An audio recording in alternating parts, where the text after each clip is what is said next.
Magandang umaga po sa lahat ng ating tagapanood dito sa ating channel na ito. Welcome po kayo sa bagong episode ng El Oriental Game Farm.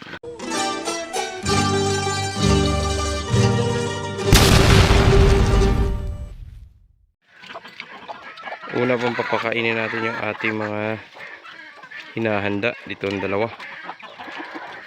Yan, tsaka yung ating mga kinikiping na iila, mga stags. Kapag maraming nakagala ay ganito po yung gagawin natin sa ating mga bird cock.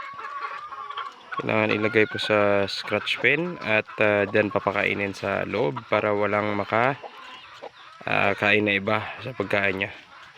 Kasi yung iba naman ay free naman silang maghanap ng mga pagkain dyan sa paligid. So wala silang problema kapag kakonti yung nakain nila.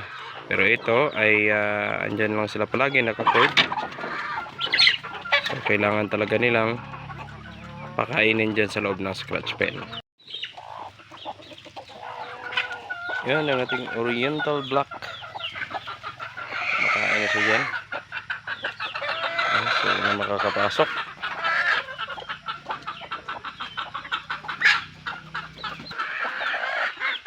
Hindi na.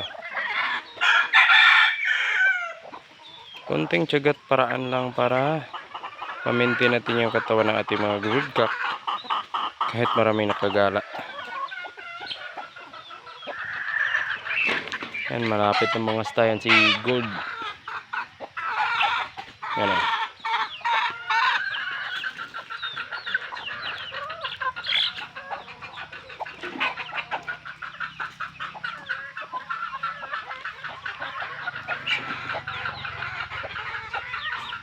Merong isang babae dito, yung ating Boston Millionaire. Oh. Ayan. Talaga marunong. Magantay lang siya dyan sa loob. Kasi binibigyan ko siya ng pagkain dyan. So, meron pa palang isa. Oh, marunong din. Oh. Okay. I'll give you some later. So, this one ay kulang po yung ating scratch pen. Kaya linagyan ko na lang po siya ng pagkainan dyan na hindi maabot ng iba. So kapag nakapatong na siya dyan ay ayun na po, siya lamang po solong solo. Ang iba sa mga nakagala dito ay umaga pa lang ay busog na kasi dun sa may pinaghulugan ng mga kanin dun sa hugasan.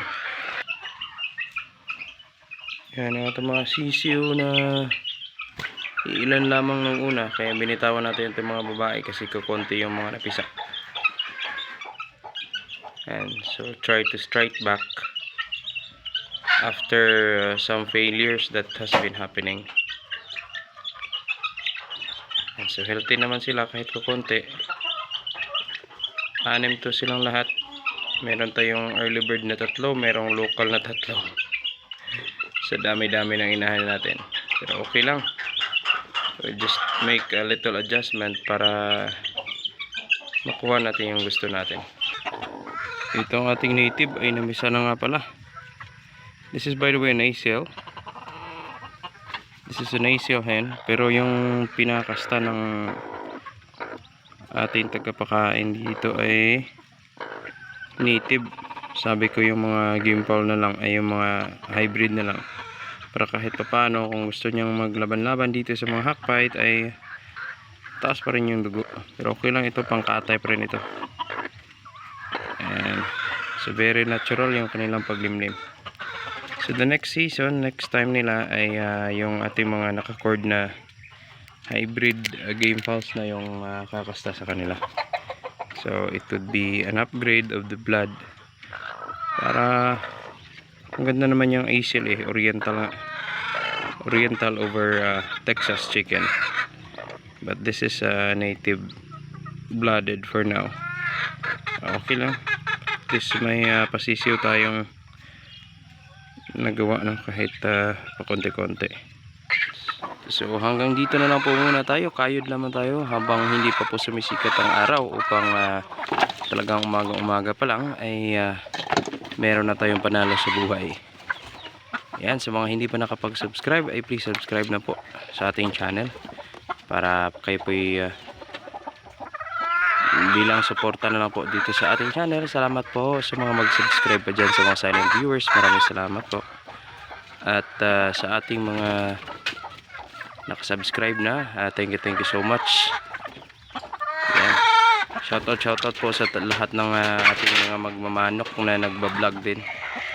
And hindi naman po talaga ito talagang vlog. This is just for documentation, for like diary, daily diary lang po natin sa ating munting manukan.